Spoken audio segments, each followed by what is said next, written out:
Hello दोस्तों, आप सभी का the logical Indian YouTube channel में बहुत बहुत स्वागत है। आज मैं एक बहुत महत्वपूर्ण बात करने जा रहा हूं और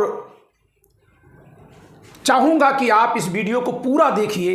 बहुत ही खुशी का समय आने वाला है भारत के लिए और ये केवल जज्बाती खुशी नहीं है बल्कि इसके पीछे एक तार्किक आधार है।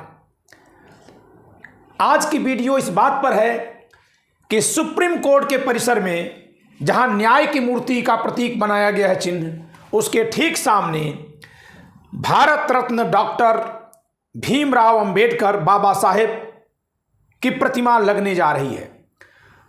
कल 26 नवंबर 2023 को संविधान दिवस के मौके पर सुप्रीम कोर्ट के परिसर में बाबा साहब की मूर्ति लग रही है। ये सभी भारतीयों के लिए बहुत खुशी की बात है, बहुत उल्लास की बात है और एक तरह से बोध होने की बात भी है कि जब कभी अंधेरा छाएगा तो लोग खुद रोशनी की तलाश करेंगे। तो रोशनी बनिए, जब जिसे जरूरत पड़ेगी कब अंधेरे में लोग खोज लेंगे। बाबा साहब भीमराव अंबेडकर उस टीम के कैप्टन थे जिस टीम को हम कहते हैं संविधान सभा, जिसने भारत को संविधान दिया। तो इनकी मूर्ति यहां लगने के क्या क्या फायदे हैं, इसको बताने से पहले मैं एक अपना कमेंट दिखाना चाहूँगा कि एक व्यक्ति ने हमारे एक वीडियो पर कमेंट किया है और उनका नाम है महेंद्रानंद स्वामी। महेंद्रानंद स्वामी जी ने हमारी वीडियो देखी है, उन्होंने कमेंट किया है और उन्होंने लिखा है मेरे लिए कि ये डॉक्टर अंबेडकर का चेला है। उनके शब्दों से ऐसा लगता है कि वो बाबा साहब को वो सम्मान नहीं देते। मैं लाइन बदल दे रहा हूं, वो बाबा साहब को समझ पाने की समझ नहीं रखते। जी हां, सम्मान देकर क्या कोई आसान करेंगे क्या आप बताइए? समझ नहीं पा रहे हैं। लेकिन उनके इस कथन को मैं यहां क्यों कोट कर रहा हूं? मेरे लिए इससे बड़ा भारत रत्न नहीं हो सकता कि मुझे कोई ये कह दे कि वो बाबा साहब का चेला है, कोई ये कह दे कि वो भगत सिंह का चेला है, कोई ये कह दे कि वो चंद्रशेखर आजाद का चेला है, कोई ये कह दे कि वो महात्मा गांधी का चेला है। ये जरा बताइए, इतने बड़े महापुरुषों का चेला कह दिया जाना कितनी बड़ी बात है।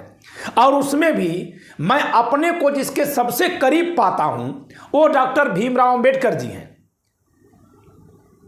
कि ये सबके लिए समानता की बात करते हैं, ये किसी से बदला लेने की बात नहीं करते हैं। कल्पना करिए, और भी बहुत से ऐसे महापुरुष हैं, तो कभी महापुरुषों की तुलना इस तरह से नहीं करनी चाहिए। ये सब एक हैं। क्रिकेट की टीम जब खेलती है या जीतती है तो ट्रॉफी लेने कैप्टन जाता है ना। अब कोई ये कहे कि फला क्यों नहीं गए, तो वही क्यों गए, तो कौन जितवा, मूल्यांकन कर लीजिए, लेकिन एक दूसरे के खिलाफ नहीं खड़ा किया जाता है। एक बात बताइए कि जब संविधान सभा ने इनको ड्राफ्टिंग करने के लिए चुना तो संविधान सभा में बैठे लोगों ने इनको अपना नायक माना ना। अब हम कौन होते हैं उसमें तुलना करने वाले? अगर हम तुलना करके कमतर दिखाते हैं तो हम संविधान सभा का ही अपमान कर रहे हैं। तो देखिए, चलिए अब फिर से विषय पर लौटते हैं। मेरे लिए एक पुरस्कार मिल चुका है, ठीक है, वो व्यंग के रूप में है। उन्होंने बाबा साहब के लिए भी एक गंदी बात लिखी है, मैं उसको यहां नहीं बोलूंगा, लेकिन मेरे लिए बहुत गर्व की बात है कि मुझे कोई ये कहे कि डॉक्टर अंबेडकर के चेला हैं। सारे न्याय प्रिय लोगों को इनका चेला ही दिखना चाहिए। अब अगली बात कि डॉक्टर अंबेडकर जी की मूर्ति लग रही है सुप्रीम कोर्ट के परिसर में। मैंने ये देखा है, सब लोग अपनी अपनी भावनाएं प्रकट कर रहे हैं सोशल मीडिया पर। तमाम अधिवक्ता लोग, तमाम और लोग, तमाम वे लोग जिन लोगों ने इस मूर्ति के यहां लगाए जाने का प्रयास किया है। तो सबसे पहले तो मैं उन सभी को अभिनंदन करता हूं, वंदन करता हूं, प्रणाम करता हूं जिन लोगों के प्रयास से यह कार्य हो रहा है। लेकिन इस मूर्ति के लगने के फायदे के रूप में लोग कह रहे हैं कि बाबा साहब को अब सही जगह मिली है। विनम्रता पूर्वक और अपनेपन के भाव से कोई विरोध के भाव से नहीं, मैं इस लाइन से सहमत नहीं हूं। बाबा साहब को हम कहीं उचित स्थान दे पाए, यह हमारी औकात नहीं है। हमने उनका उचित प्रयोग कर लिया है। सुप्रीम कोर्ट अब मजबूत दिखेगा और सुप्रीम कोर्ट जिम्मेदार दिखेगा। दोनों काम एक ही मूर्ति से होगा। और फिर एक बात और बोल दूं, बाबा साहब की एक लाइन यहां लिखी जानी चाहिए। मेरा प्रयास होगा कि चाहे कुछ भी कर लो, कितनी मूर्ति लगा लो, कितनी पोथी लिख दो, कितने संविधान लिख दो, अगर लोगों में न्याय की भावना नहीं रहेगी तो न्याय नहीं हो पाएगा। बाबा साहब डॉक्टर भीमराव अंबेडकर जी ने संविधान सभा में संविधान जब पारित हो रहा था आखिरी समय पर अपने भाषण में ये बात कही थी। और ये दिखता है कि संविधान वही है, कभी कभी अन्याय बढ़ जाता है, कभी कभी जब हम संविधान की तरफ लौटते हैं तो न्याय होने लगता है। यही बात बाबा साहब की मूर्ति के लिए भी लागू होगी कि ये सिर्फ प्रतीकात्मक नहीं है। हम प्रतीकात्मक मूर्तियां लगाने वाले लोग हैं, ये सिर्फ प्रतीकात्मक नहीं है। अभी तो ये रोशनी आप रखे हैं, इसका प्रयोग करके देखना है कि हम कितना बदल जाते हैं। और देखना मतलब परखना नहीं है, परखा हुआ है। कैसे? सबसे पहले इसकी संरचना में बदलाव करना होगा। आप देखिए कि जब सरकार प्रायोजित हिंसा, मैं तीसरी बार बोल रहा हूं, सरकार प्रायोजित हिंसा, चाहे वो जेएनयू में हो रही है या जामिया मिलिया इस्लामिया में हुई या और तमाम जगहों पर हुई, जिस सुप्रीम कोर्ट को मूल अधिकार की रखवाली के लिए सरकार के खिलाफ आवाज उठानी चाहिए थी, सवाल करना चाहिए था, उस सुप्रीम कोर्ट ने उस समय भगा दिया, बोला हाई कोर्ट जाओ। जबकि संविधान के अनुच्छेद 32 में सुप्रीम कोर्ट की ड्यूटी है कि जब सरकार मूल अधिकारों का दमन करे तो इनकी ड्यूटी है कि ये न्याय दें। तो ऐसे जजेज सुप्रीम कोर्ट में न पहुंचे। इस मूर्ति के आधार पर ये देखते रहिए, मेरे रोंगटे खड़े हो रहे हैं इस महामानव को महसूस करके। थोड़ा हमको इनके बारे में बोल लेने दीजिए, मैं क्यों इतना मानता हूं। इसलिए कि किसी को अगर आप मारेंगे, पीटेंगे, सताएंगे, दुत्कारेंगे, भगाएंगे, तो उसके अंदर पहले क्या विचार आएगा? पहले आएगा कि शायद मैं कमजोर हूं, शायद मैं गंदा हूं, शायद मैं इनके जैसा नहीं हूं, इसलिए ऐसा ये कर रहे हैं। और उसके अंदर एक दूसरा विचार ये भी आ सकता है, हमको मार रहा है, हम इसको मारेंगे। दोनों में से कोई एक विचार आ सकता है। अब अगर ये वाला विचार आया कि हमको कह रहा हम मारेंगे, हिंसात्मक हो गया, जो अन्याय उसके खिलाफ हो रहा है वही वो करने वाला हो गया। लेकिन दूसरा जिसने आत्म मूल्यांकन किया कि मेरे में कोई कमी तो नहीं है, तो वो क्या करेगा? अपने को सुधारेगा। बाबा साहब ने क्या किया था, चाहे इनके माता पिताजी ने करवाया हो, हम उनका भी श्रेय, उनका भी कार्य, इनके गुरुजी का भी कार्य इन्हीं के हिस्से में जोड़ेंगे कि नहीं, हम अगर फूहड़ दिख रहे हैं, फूहड़ का मतलब गरीबी के कारण गंदे या अन्यथा, हम इसको दूर करें। इन्होंने दूर किया, इतना दूर किया, इतना दूर किया, इतना दूर किया कि भारत के सबसे ज्यादा विद्वान बन गए, भारत के सबसे बड़े विद्वान। फिर लौट कर आए और गायकवाड़ जी के यहां इनको नौकरी मिली, पीसीएस अफसर की नौकरी थी। आज का भारत इतना बदल गया है कि पीसीएस अफसर अगर अंतरजातीय विवाह करना चाहता है तो लोग फौरन तैयार हो जाते हैं, क्योंकि उस जमाने में पीसीएस अफसर ये बन रहे हैं। लेकिन हिंदू समाज तो छोड़िए, इनकी जीवनी में इन्होंने लिखा है, ये पारसी धर्मशाला में रहने गए कि वो कोई जात का भेदभाव नहीं मानेंगे, वहां से उनको भगाया गया। मस्जिद के पास रहने गए, वहां से भगाया गया। कहीं इनको रहने की जगह नहीं मिल रही थी। अब तो साफ सुथरे भी थे, पढ़े लिखे भी थे।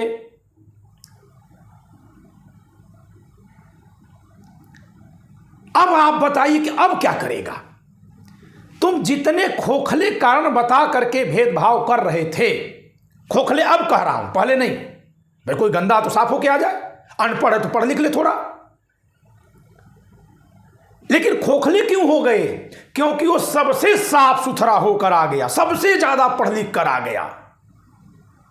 फिर भी तुम उसको स्वीकार नहीं कर रहे हो। हॉस्टल में रहने की जगह नहीं मिल रही थी। भीड़ ने दौड़ाया था मारने के लिए कि यहां कैसे अछूत आ गया रहने। अब जरा बताइए कि वो आदमी क्या करेगा। दो रास्ता मैंने शुरू में बताया, तो ये वाला चुनना गलत था, हिंसा वाला, बदले वाला, अपने को मूल्यांकित करो और आगे बढ़ो। इन्होंने ये चुना, सबसे आगे बड़े हो गए, सबसे बड़े हो गए। लेकिन फिर भी भेदभाव, इससे बड़ा कोई अन्याय हो सकता है कि जिस अन्याय का कोई प्रायश्चित ही न हो, जिसके से निकलने का कोई रास्ता ही न हो। तो फिर तुम्हारे तर्क तो खोखले थे।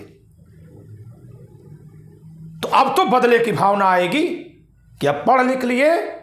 राम जी को गुस्सा आ गया था, 3 दिन समुद्र के सामने विनय किए थे, तो 3 दिन में गुस्सा आ गया था। विनय न माना जल जड़ गए 3 दिन बीत। रोंगटे खड़े हो रहे हैं। मैं रामलीला में 13 साल राम का विनय किया हूं। मैं दावे के साथ कह रहा हूं कि राम का त्याग और तपस्या और डॉक्टर अंबेडकर की त्याग तपस्या में महापुरुषों में तुलना नहीं की जाती। इनकी बड़ी है, अजीब धैर्य। इन्होंने इसके बाद भी धैर्य रखा, आंदोलन छेड़ा, जगाया। कभी ये नहीं कहा कि हमारे वर्ग के साथ तुम भेदभाव इसलिए कर रहे हो क्योंकि तुम करना चाहते हो, क्योंकि मैं तो पढ़ लिख कर आ गया, फिर भी तुम मेरे साथ कर रहे हो। इन्होंने दोनों तरफ से बातें की। तुम भेदभाव कर रहे हो और इधर तुम शिक्षित बनो, शिक्षित बनो, तुम इतने गंदे में मत रहो, साफ सुथरे बनो, ताकि जो लोग इस तरह से मानसिक दिवालियेपन से ग्रस्त हैं उनको यह एहसास कराया जा सके कि वो मानसिक दिवालिये हैं। कभी भी इस महामानव ने बदला लेने की बात नहीं की। बाबा साहब को मानते हैं तो उनके रास्ते को मानिए ना।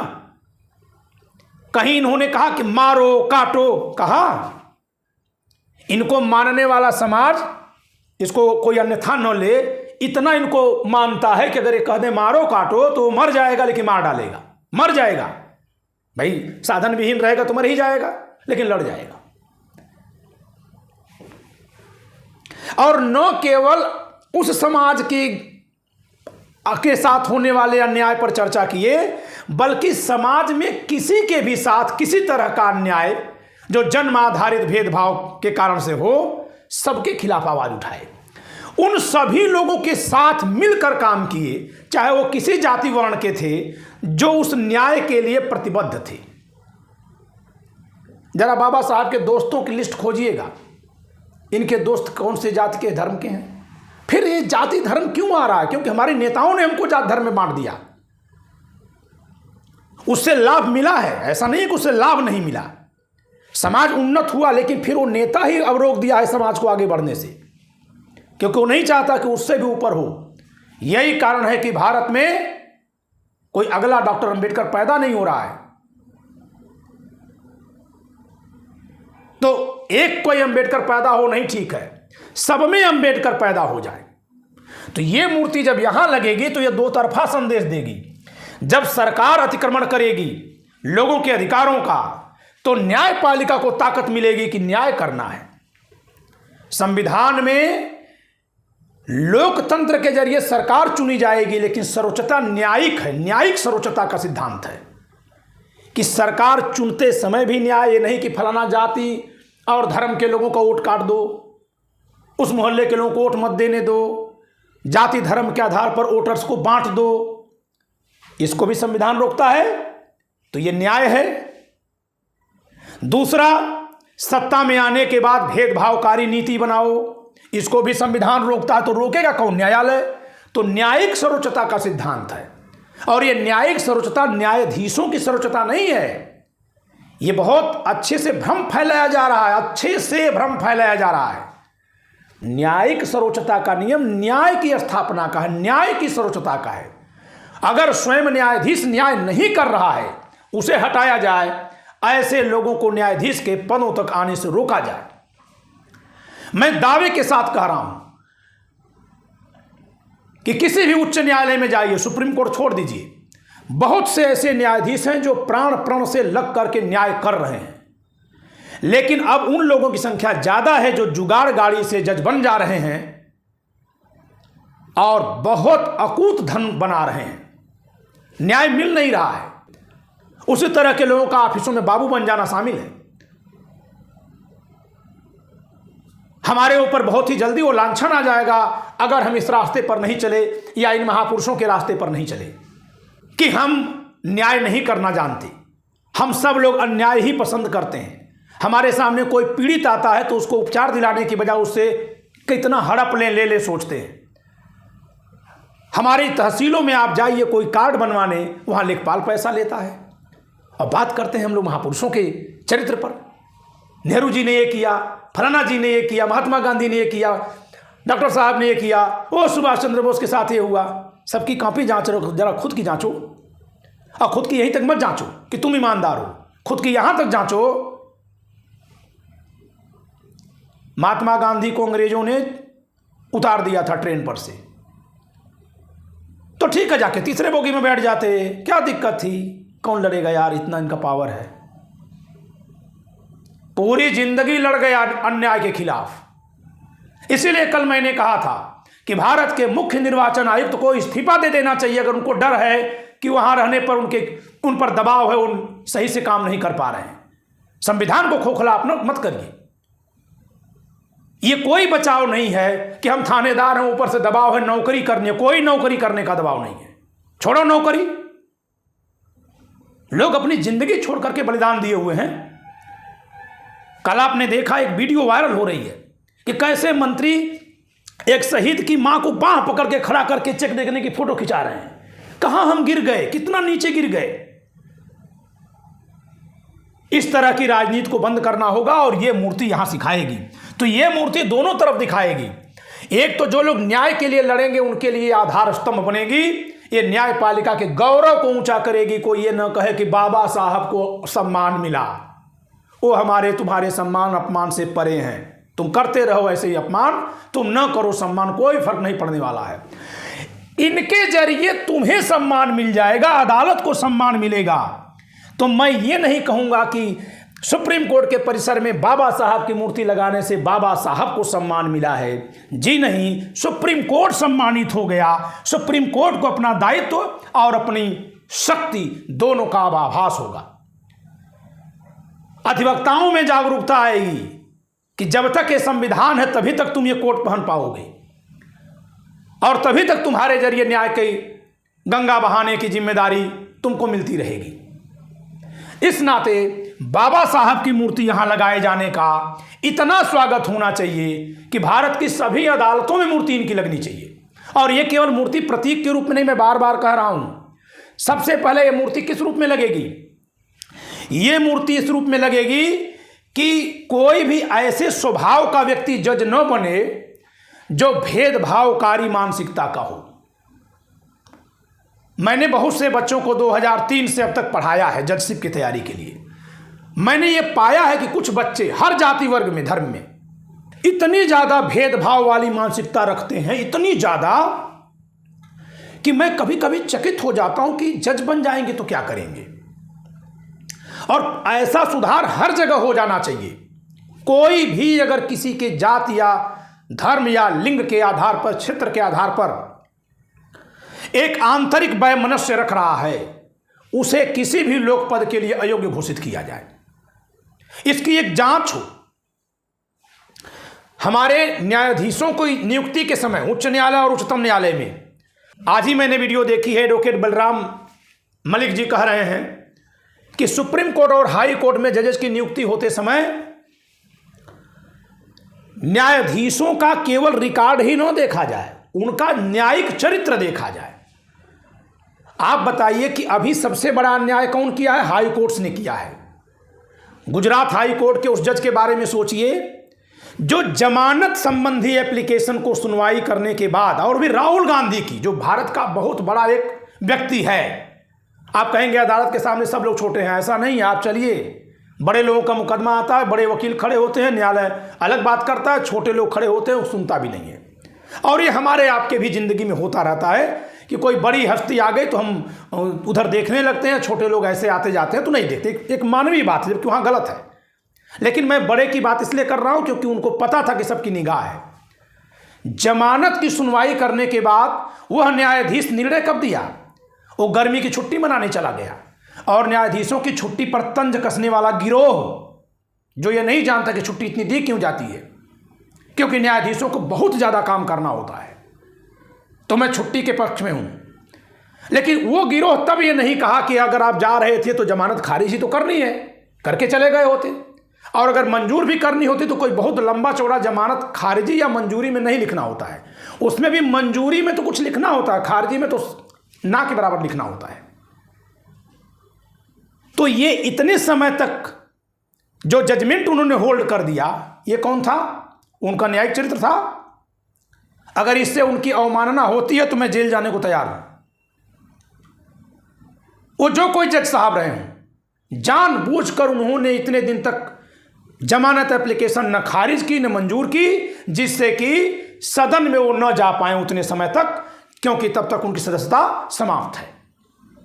अगली बात एक दूसरी कहूंगा कि आप, सुप्रीम कोर्ट ने अभी निर्देश दिया है, आप देखिएगा किस तरह का अन्याय हो रहा है, लेकिन इससे आप हाई कोर्ट से नफरत मत करिए, सभी जजेस से नफरत मत करिए, सीखिए इनसे। ये कैसे सुधारने की बात करते, सुधार दिए, बिल्कुल लोग सुधरेंगे, क्योंकि जैसे ही आप किसी से नफरत करेंगे ना, नेता उसका लाभ ले लेगा। ये अदालतें हमारे पक्ष में नेता, अधिकारी या जिसके हाथ में डंडा है उसके द्वारा शक्ति के दुरुपयोग को नियंत्रित करने के लिए बनाए गए हैं। इनकी गलतियों से हम इनसे नफरत कर देंगे तो हमारे लिए रखवाली कौन करेगा? फिर हमें इनसे नफरत नहीं करनी है, निगाह रखनी है, गलत मत करो, सही लोगों को लाओ, और उस निगाह के लिए कुछ नहीं करना, ध्यान देना। मैं अगली बात पर ध्यान दिलाना चाहूंगा। अभी सुप्रीम कोर्ट ने एक डायरेक्शन पास किया है कि हाई कोर्ट का कोई भी जज, यानी कोई हाई कोर्ट, किसी, हर एक जज हाई कोर्ट होता है, तो हाई कोर्ट किसी भी निर्णय को 3 महीने से ज़्यादा सुनाने से नहीं रोक सकती। ये लोग क्या करते हैं, जजमेंट पास कर दिए लेकिन डिलीवर करते हैं 3 महीने, 6 महीने, साल भर, 2 साल बाद, तो तब तक तो जस्टिस हुआ ही नहीं। अब उस व्यक्ति को सुनवाई का भी मौका नहीं, उसके खिलाफ अपील भी नहीं। जरा देखिए कैसे कैसे अन्याय करते हैं पदों पर बैठे लोग। सारे लोग नहीं, अगर बाबा साहब को मानते हो तो नफरत मत करना, नफरत करोगे तो जिन्ना को मानने वाले आप बन जाओगे। 2 उस समय के ऐसे लोग थे जिनको दुनिया जानती है, ये क्या है और वो क्या है। इन्होंने इतने अन्याय के बाद भी न्याय के रास्ते से आगे बढ़ना, चलना और सबको लेकर चलना सिखाया। अभी क्या देखिएगा, इनकी महत्ता इतनी बढ़ेगी ना, इतनी बढ़ेगी, कुछ सवर्णों के दिमाग में भी समझ में नहीं आ रहा है। उनको लगता है कि क्यों इनकी तारीफ कर रहे हैं। अरे हम ऊपर चोटी पर बैठे हैं, हमको जल्दी दिख गया उधर से न्याय आते हुए। तुम नीचे हो, सोच से, समझ से तुम्हें नहीं दिख पा रहा है। तुम बंद हो, अभी दिमाग में तंग हो, नहीं दिख पा रहा है। जिस दिन तुम्हारा दिमाग विकसित होगा, इनकी महत्ता दिख जाएगी। तो सुप्रीम कोर्ट को यह आदेश देना पड़ रहा अपने हाई कोर्ट्स को कि आप 3 महीने से ज्यादा किसी जजमेंट को होल्ड नहीं कर सकते। फिर से समझिए, अगर वो जजमेंट देंगे ही नहीं तो हम पक्षकार जहां हैं वहीं पड़े हुए हैं, और जजमेंट डिलीवर करने के लिए कोई अपील भी नहीं होगी। कहां जाएंगे आप बताइए? जजमेंट आने के बाद ना आप अपील में जाएंगे या कहीं और जाएंगे या उसका निष्पादन करवाने जाएंगे, लागू करवाने जाएंगे। लेकिन जजमेंट तो आया ही नहीं, सालों साल रख लेते हैं। ये अन्याय कौन कर रहा है? हाई कोर्ट के जज ऐसा कर रहे हैं। सुप्रीम कोर्ट में खुद में तमाम याचिकाएं पेंडिंग है, बहुत महत्वपूर्ण, बहुत इंपॉर्टेंट याचिकाएं पेंडिंग है। और इसके पीछे मीडिया का भी बहुत बड़ा हाथ है। वो इतना प्रेशर बना देता है कि जो जजशिप में बैठा हुआ है वो भी कभी कभी हट जा रहा है। हमें जब इनको हम समर्थन देंगे तो अपने आप लोगों का मनोबल बढ़ेगा। किनका? जो न्याय की प्रवृत्ति के लोग हैं, उनका मनोबल बढ़ जाएगा। नहीं तो जैसे क्या होता है, इतना तो न्याय किए, उन्हीं को कौन देश पूछ रहा, हम कैसे करें, मनोबल डाउन होता है। मेरा ये उत्साह क्यों बढ़ रहा है? क्योंकि लोग इनके महत्व को समझ रहे हैं। तो अगर मैं इनकी जैसी सोच रखने की कोशिश करता हूँ, इच्छा रखता हूँ, प्रयास करता हूँ, तो मेरे भी हौसला बढ़ेगा। अभी एक नया तरीका निकाल लिया है हाई कोर्ट के कुछ जजेज ने। वो क्या कर रहे हैं कि जजमेंट डिलीवर करने को डिले करने के लिए एक डेट लगा देते हैं। यानी अब वो जजमेंट पास ही नहीं कर रहे हैं, सारी सुनवाई हो गई, सब हो गया, एक डेट लगा देंगे। क्योंकि जजमेंट होल्ड करेंगे तब ना आप कहेंगे कि उसके 3 महीने के भीतर, तो सुनवाई ही नहीं पूरी करेंगे, फिर एक डेट लगा देंगे। पार्टीज के लिए कुछ बचा ही नहीं है, लेकिन वो डेट लगा देंगे। अब इस पर आप कहां जाएंगे कि पार्टीज के लिए तो कुछ नहीं बचा है, क्योंकि दोनों पक्षकार मिलकर तो कोई एप्लीकेशन लगाएंगे नहीं। तो इस तरह से कुछ लोग ऐसा करते हैं। तो हमारी कोशिश ये होनी चाहिए कि ऐसी एक व्यवस्था बने कि ऐसे चरित्र के लोग न्यायालयों में न जाएं। और इसी तरह से पार्टियों को भी एक बात का ध्यान देना होगा कि वे लोग सदन तक न पहुंचे, उनको टिकट न मिले, जो संविधान के प्रति आस्था नहीं रखते हैं, जो वास्तव में संविधान के द्रोही हैं, संविधान से वैमनस्यता रखते हैं, नफरत करते हैं, और उसी संविधान के तहत वो चुन करके सदन में जाना चाहते हैं। ये पार्टियां सुनिश्चित करें। सबसे पहली जिम्मेदारी उन पार्टियों पर लगाइए जो पार्टियां संविधान की प्रस्तावना पढ़ करके जनता से संविधान बचाने का आह्वान कर रही हैं। पहले तुम अपनाओ ना। तो सुप्रीम कोर्ट में यह मूर्ति अगर सही रूप में देखी जाएगी तो ये देश को रोशनी देने वाली होगी और देश बहुत आगे बढ़ जाएगा। मेरा बेटा बहुत छोटा है, पता नहीं कहां से उसके अंदर बुद्धि आती है, न जाने किसकी दुआ है, किसका आशीर्वाद है, किसकी प्रेरणा है। अभी अभी श्रीमती जी ने बताया कि कल कह रहा है कि मम्मा जापान इतना आगे क्यों है। तो इन्होंने कहा क्यों है? कहा नहीं, वहाँ के लोग गौतम बुद्ध को मानते हैं, उनके विचार को मानते हैं। मुझे नहीं समझ में आ रहा, कक्षा 4 में पढ़ रहा हूँ, कहाँ से प्रेरणा उसको आ रही है। कितनी बार तो जिद करता है यहाँ सामने कैमरे पर आने की। मुझे लगता है लोग कहेंगे प्रचार कर रहे हैं, और ऐसी ऐसी बात बोलता है कि अब मैं कुछ नहीं कर सकता इसके आगे। और तमाम मेरे शिष्य हैं जो इनके प्रति इतनी नफरत रखते हैं, सिर्फ उनकी नफरत जात के कारण है। वो जाति बोलते नहीं है, वो बोलने में इधर उधर बगले झांकेंगे, यहाँ का तर्क वहाँ का कुतर्क लाएंगे, लेकिन नफरत उनकी जात के कारण है। अरे तुम इनसे सीखो। इतना दुत्कार आ गया, हर समाज ने दुत्कारा था, और वो भी तब जब ये अधिकारी बनकर आ गए थे। लेकिन ये किसी से नफरत न किए, न करने को कहे।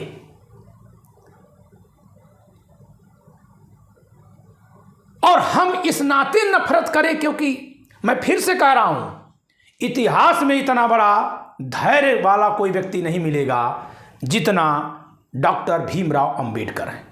त्याग नहीं, धैर्य। त्याग आगे आएगा, धैर्य सबसे बड़ी बात होती है। धैर्य का मतलब जब आपके साथ अन्याय हो फिर भी सही है और सही रास्ते पर ही चलिए, उसको धैर्य कहते हैं, अनंत धैर्य। तो उम्मीद करता हूं कि बाबा साहब की मूर्ति सुप्रीम कोर्ट में लगेगी। सुप्रीम कोर्ट की गिरती हुई साख संभलेगी, उठेगी। सरकार जब जनता पर दमन का हथियार चलाती है तो सुप्रीम कोर्ट अपनी जिम्मेदारियां समझेगा और बिना डर और भय के थोड़ा झेलने के लिए तैयार होकर खड़ा होगा इस महापुरुष को देखते हुए। और सुप्रीम कोर्ट में वही जज पहुंचेंगे जो इनके विचारों पर, संविधान सभा के विचारों पर चलने की वास्तविक प्रवृत्ति रखते होंगे। जब न्यायपालिका में यह सुधार शुरू होगा तो यहीं से सबकी कापी जांची जाएगी और धीरे धीरे हर जगह सुधार होगा। सबसे बड़ा फायदा देश के लिए यह होगा। अन्यथा मूर्तियां तो हम लोग सदियों से लगाते रहे हैं, मूर्ति पूजक लोग हैं। जिसकी बात कभी नहीं माननी होती है उसकी सबसे बड़ी मूर्ति लगा लेते हैं। अभी सरदार पटेल साहब जिन्होंने राजाओं का अंत किया, रियासतों का अंत, राजा नहीं रहेगा, उनकी सबसे बड़ी मूर्ति लगाने वाले वर्तमान प्रधानमंत्री नरेंद्र मोदी ने राजदंड के आगे साष्टांग प्रणाम कर लिया है।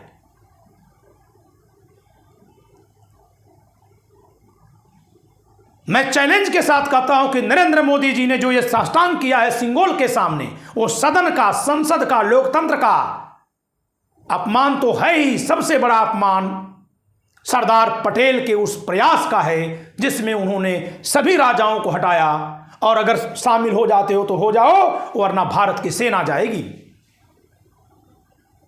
और सरदार पटेल जी के 1950 में हम सबको छोड़कर चले जाने के बाद उसी लाइन पर पंडित जवाहरलाल नेहरू सरकार को आगे बढ़ाते हैं और उसके बाद कई जगह सेना भेज करके बलपूर्वक राजाओं को हटाने के लिए विवश करते हैं और शामिल कराते हैं।